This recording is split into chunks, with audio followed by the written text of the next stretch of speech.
ರಾಮ ಮಂದಿರ ವಿಚಾರದಲ್ಲಿ ಮತ್ತೆ ಕಾಂಗ್ರೆಸ್ ನಾಯಕರು ವಿಭಿನ್ನ ಹೇಳಿಕೆಗಳನ್ನು ಕೊಡ್ತಾ ಇದ್ದಾರೆ. ಈಗ ವಿಧಾನ ಪರಿಷತ್ ಸದಸ್ಯರಾದಂಥ BK ಹರಿಪ್ರಸಾದ್ ಅವರು ಮತ್ತೆ ರಾಮ ಮಂದಿರಕ್ಕೆ ಹೋಗುವಂತ ಸಂದರ್ಭದಲ್ಲಿ ಗೋಧ್ರಾ ಹತ್ಯೆ ರೀತಿಯಲ್ಲಿ ಮತ್ತೆ ಆಗುವಂತ ಸಾಧ್ಯತೆ ಇದೆ, ನನಗೆ ಮಾಹಿತಿ ಇದೆ ಅನ್ನುವಂಥ ವಿಚಾರವನ್ನ ಹೇಳಿರ್ತಕ್ಕಂಥದ್ದು. ಈ ಬಗ್ಗೆ ಮಾತಾಡಲಿಕ್ಕೆ ನಮ್ಮ ಜೊತೆ ಮಾಜಿ ಮುಖ್ಯಮಂತ್ರಿಗಳು ಮತ್ತು ಮಾಜಿ ಕೇಂದ್ರ ಸಚಿವರಾದಂಥ DV ಸದಾನಂದ ಗೌಡರು ಇದ್ರೆ ಅವ್ರನ್ನ ಕೇಳೋಣ. ಸರ್, ಪದೇ ಪದೇ ಈ ರೀತಿಯಾದಂಥ ಹೇಳಿಕೆಗಳು ಒಂದು ರೀತಿ ಬೇರೆಯವರಿಗೆ ಪ್ರಚೋದನೆ ಕೊಡುತ್ತಾ ಅನ್ನುವಂಥದ್ದು. ಸರ್, ಇದೊಂದು ಕ್ಷುಲ್ಲಕ ಹೇಳಿಕೆ ಸರ್. ಯಾವುದೋ ಒಂದು ಹಂತದಲ್ಲಿ ಜವಾಬ್ದಾರಿ ಇದ್ದಂಥ ವ್ಯಕ್ತಿಗಳು ಸಾಮಾಜಿಕ ವ್ಯವಸ್ಥೆಯನ್ನೇ ಕುಲಗೆಡಿಸುವಂಥ ಕೆಲಸ ಕಾರ್ಯಗಳನ್ನು ಮಾಡಬಾರ್ದು ಸರ್. ನಿಮ್ಮ IPC, CRPC ಇವೆಲ್ಲ ಎಲ್ರಿಗೂ ಗೊತ್ತಿರುವಂಥದ್ದು. ಕಾನ್ಸ್ಪಿರಸಿ ಮತ್ತು ಅಬೆಟರ್ ಅಂತ ಹೇಳುವಂಥ ಎರಡು ಶಬ್ದಗಳಿದ್ದಾವೆ. ಕಾನ್ಸ್ಪೈರಿಂಗ್, ಯಾವುದೋ ಒಂದು ವಿಚಾರದ ಬಗ್ಗೆ ಅದನ್ನು ಪ್ರಚೋದನೆ ಮಾಡುವಂಥದ್ದು. ಅಬೆಟರ್ ಅಂತ ಹೇಳಿದರೆ ಅದಕ್ಕೆ ಸಹಕಾರಗಳನ್ನು ಮಾಡುವಂಥದ್ದು. ಪ್ರಾಯಶಃ ಹರಿಪ್ರಸಾದರ ಇವತ್ತಿನ ಮಾತು ಕೇಳಿದರೆ ತಕ್ಷಣ ಅವರನ್ನು ಬಂಧನ ಮಾಡಿ ಯಾವುದೇ ದೇಶದಲ್ಲಿ ಅಹಿತಕರ ಘಟನೆ ನಡೆಯದಂತೆ ಮಾಡಬೇಕು ಅಂತ ಹೇಳಿದರೆ ತಕ್ಷಣ ಅವರನ್ನು ಬಂಧನ ಮಾಡಬೇಕು. ಇದು ಅವರಿಗೆ ಬಂದಂಥ ಮಾಹಿತಿಯಲ್ಲಿಂದ ಯಾಕಾಗಿ ಇದನ್ನು ಹೇಳಿದ್ದಾರೆ? ಒಂದು ವೇಳೆ ಮಾಹಿತಿ ಇಲ್ಲದೆ ಅವರೇ ಸ್ವಯಂ ಘೋಷಿತವಾಗಿ ಹೇಳಿದರೆ ಅವ್ರ ಮೇಲೆ ಕಾನೂನಾತ್ಮಕ ಕ್ರಮಗಳನ್ನು ತಗೊಳ್ಬೇಕು. ಸಮಾಜದಲ್ಲಿ ಈ ರೀತಿಯ ಸ್ವಾಸ್ಥ್ಯ ಕದಡುವಂಥ ಅವರ ಮೇಲೆ ಏನು ತಗೊಂಡಿದ್ದಾರೆ ಅದನ್ನು ತಗೊಳ್ಬೇಕು. ಎರಡನೇದಾಗಿ ಅವರನ್ನು ಬಂಧನ ಮಾಡಿದ ಏನಾದ್ರು ಸಂಗತಿಗಳು ಗೊತ್ತಾದರೆ ಅದರ ಮೇಲೆ ಕೂಡ ಕಾರ್ಯಪ್ರವೃತ್ತರಾಗುವಂಥ ಕೆಲಸ ಕಾರ್ಯಗಳನ್ನು ಮಾಡಬೇಕು. ನೋಡಿ, ಇವರೊಬ್ಬ ಕಾಂಗ್ರೆಸ್ ಪಕ್ಷದ ರಾಷ್ಟ್ರೀಯ ಪ್ರಧಾನ ಕಾರ್ಯದರ್ಶಿ ಆದವರು ಸರ್. ಇವತ್ತು ಇವರ ಕಾಲದಲ್ಲಿ ನಡೆದಂಥ ವಿದ್ಯಮಾನಗಳನ್ನೆಲ್ಲ ನಾವು ಗಮನಿಸಿದ್ದೇವೆ. ರಾಮ ಇಲ್ಲ ಅಂತ ಹೇಳಿ ಅಫಿದಾವತ್ ಹಾಕಿರುವಂಥದ್ದು, ರಾಮ ಸೇತುವೆ ಬಗ್ಗೆ ಅವರು ಬೇರೆ ಬೇರೆ ಹಂತದಲ್ಲಿ ಕೊಟ್ಟಂಥ ಹೇಳಿಕೆ, ಯಾವ ಇಂಜಿನಿಯರಿಂಗ್ ಇದರಲ್ಲಿ ತಯಾರಾದ್ದು ಅಂತ ಹೇಳಿರುವಂಥದ್ದು, ಇದೆಲ್ಲವನ್ನು ನಮಗೆ ನೋಡಿದರೆ ಇವತ್ತು ಅನಿಸ್ತದೆ ಹರಿಪ್ರಸಾದರ ಮೇಲೆ ತಕ್ಷಣ ಆ್ಯಕ್ಷನ್ ತಗೊಳ್ಬೇಕು.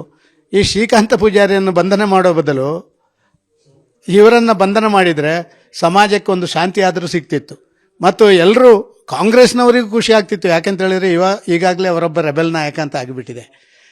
ಅವರೊಂದು ರಿಜೆಕ್ಟೆಡ್ ಗೂಡ್ಸ್ ಅಂತ ಕಾಂಗ್ರೆಸ್ನಲ್ಲಿ ಆಗಿಬಿಟ್ಟಿದೆ. ಬಾಕಿಯವರಿಗೆ ಕೂಡ ಸ್ವಲ್ಪ ಇವರ ಮೇಲೆ ಕಾರ್ಯಾಚರಣೆ ಮಾಡಿದರೆ ಸಂತೋಷ ಆಗ್ಬೋದು. ನಾನು ಇದನ್ನು ಖಡಾಖಂಡಿತವಾಗಿ ಖಂಡಿಸ್ತೇನೆ. ಜವಾಬ್ದಾರಿ ಇದ್ದವರು ಯಾವುದೋ ಒಂದು ಸಂದರ್ಭದಲ್ಲಿ ನಡೆದಂಥ ಘಟನೆ, ಅದರ ಬಗ್ಗೆ ಸುಪ್ರೀಂ ಕೋರ್ಟ್ ಎಲ್ಲ ತೀರ್ಮಾನಗಳಾಗಿ ಎಲ್ಲವೂ ಮುಗಿದ ಮೇಲೆ ಅದೇ ರೀತಿಯ ಘಟನೆ ಮರುಕಳಿಸಬೇಕು ಅಂತ ಹೇಳುವಂಥ ಭಾವನೆ ಇದೆ ಅಲ್ಲ, ಇಂಥವರು ನಿಜವಾಗಿ ಅವರು ಈ ದೇಶದಲ್ಲಿ ಜನಪ್ರತಿನಿಧಿ ಆಗಲಿಕ್ಕೆ ನಾಲಾಯಕು ಅಂತ ನಾನು ತಿಳ್ಕೊಳ್ತಾ ಇದ್ದೇನೆ. ಸರ್, ರಾಮ ಮಂದಿರಕ್ಕೆ ಹೋಗಂತವರಿಗೆ ಒಂದು ರೀತಿ ಭದ್ರತೆಯನ್ನು ಕೊಡಬೇಕು, ಅದು ಸರ್ಕಾರಕ್ಕೆ ಬಿಟ್ಟಂತ ಹೊಣೆ ಅನ್ನುವಂತ ಮಾತನ್ನ ಹೇಳಿದ್ರೆ, ಅಂದ್ರೆ ನಿಜಕ್ಕೂ ರಾಮ ಮಂದಿರ ಈಗ 22ಕ್ಕೆ ಏನು ಪ್ರಾಣ ಪ್ರತಿಷ್ಠಾಪನೆ ಆಗ್ತಾ ಇದೆ, ಹೋಗುವಂತ ಸಂದರ್ಭದಲ್ಲಿ BK ಹರಿಪ್ರಸಾದ್ ಅವ್ರ ಮಾತು ಕೇಳ್ಕೊಂಡು ಭದ್ರತೆ ಕೊಡಬೇಕಾದಂತ ಅವಶ್ಯಕತೆ ಇದೆಯಾ ಅಂತ? ನೋಡಿ, ಎರಡು ಸಂಗತಿ ಇದೆ. Law and order is state subject. Terrorism activities ಬಾಕಿದ್ದೆಲ್ಲ ಇದನ್ನು ಹ್ಯಾಂಡಲ್ ಮಾಡುವಂಥದ್ದು ಸೆಂಟ್ರಲ್ ಗವರ್ಮೆಂಟ್ನ ಜವಾಬ್ದಾರಿ. ಲಾ ಆ್ಯಂಡ್ ಆರ್ಡರ್ ಕರ್ನಾಟಕದಲ್ಲಿ ಯಾರಿದ್ದಾರೆ? ಕರ್ನಾಟಕದಲ್ಲಿ ಯಾರು ರಕ್ಷಣೆ ಕೊಡಬೇಕು? ಹೊರಡುವವರಿಗೆ ಕರ್ನಾಟಕದಲ್ಲಿ ಅವರೇ ರಕ್ಷಣೆ ಕೊಡಬೇಕು. ರಕ್ಷಣೆ ಕೊಡುವವರೇ ಇಲ್ಲಿ ಈ ರೀತಿ ಆಗುತ್ತೆ ಅಂತ ಹೇಳುವಂಥ ಬೆದರಿಕೆ ಆಗುತ್ತಿದ್ರೆ ಇದರ ಅರ್ಥ ಏನು ಅಂತ ನನಗೆ ಗೊತ್ತಾಗ್ತಾ ಇಲ್ಲ. ಆದ ಕಾರಣ ಲಾ ಆ್ಯಂಡ್ ಆರ್ಡರ್ ಸಿಚುವೇಶನ್ಸ್ ಅದು ಸ್ಟೇಟ್ ಸಬ್ಜೆಕ್ಟ್ ಅಂತ ಹೇಳುವಂಥದ್ದು ಗೊತ್ತಿದ್ದು ಕೂಡ ಈ ರೀತಿ ಮಾತಾಡುವಂಥದ್ದು ಸರಿಯಲ್ಲ. ರಾಜ್ಯದಲ್ಲಿ ಏನಾದರೂ ಈ ರೀತಿಯ ಭಯೋತ್ಪಾದನೆ ಆಗ್ತದೆ ಅಂತ ಹೇಳಿದರೆ ಹೇಳಿ ಅವರು ಮುಖ್ಯಮಂತ್ರಿಗಳಿಗೆ, ಅವರದೇ ಪಾರ್ಟಿ ಅಧಿಕಾರದಲ್ಲಿದೆ. ಸಿದ್ದರಾಮಯ್ಯರಲ್ಲಿ ಅವರಿಗೆ ವ್ಯತ್ಯಾಸಗಳಿರ್ಬೋದು, ಆದರೆ ಜನರ ಮಧ್ಯೆ ಅವರು ವ್ಯತ್ಯಾಸಗಳನ್ನು ತೋರಿಸಬಾರ್ದು.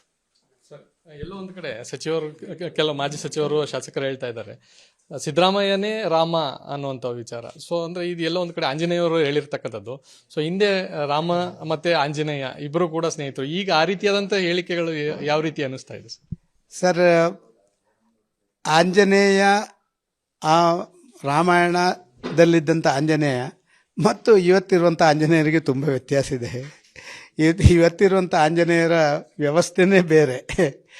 ಒಂದು ಹೇಳ್ತಾರಲ್ಲ ಸಾಮಾನ್ಯ ಜನ ಮಾತಾಡುವಾಗ, ಈ ಕಪಿಕಾಟ ಅಂತ ಹೇಳುವಂಥ ಅಂಥದ್ದು ಮಾಡುವ ಇದಕ್ಕೆ ಇವರು ಸೇರಿದವರು.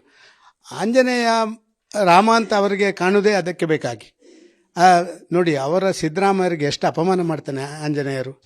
ಸಿದ್ದರಾಮಯ್ಯರ ಹೆಸರನ್ನೇ ಅರ್ಧ ಮಾಡಿ ಅರ್ಧ ಸಿದ್ದರಾಮಯ್ಯ ಮಾಡುವಂಥದ್ದು ಎಷ್ಟು ಸರಿ? ಇದನ್ನು ಅವರು ಅರ್ಥ ಮಾಡಿಕೊಳ್ಬೇಕು ಅಂತ ನಾನು ಭಾವಿಸ್ತಾ ಇದ್ದೇನೆ. ಇದಿಷ್ಟು ಮಾಜಿ ಮುಖ್ಯಮಂತ್ರಿಗಳಾದಂಥ ಸದಾನಂದ ಗೌಡರ ಮಾತು. ಕ್ಯಾಂಪ್ ಪರ್ಸನ್ ಪ್ರಶಾಂತ್ ಜೊತೆ ಚಂದ್ರಶೇಖರ್, ವಿಸ್ತಾರ ನ್ಯೂಸ್, ಬೆಂಗಳೂರು.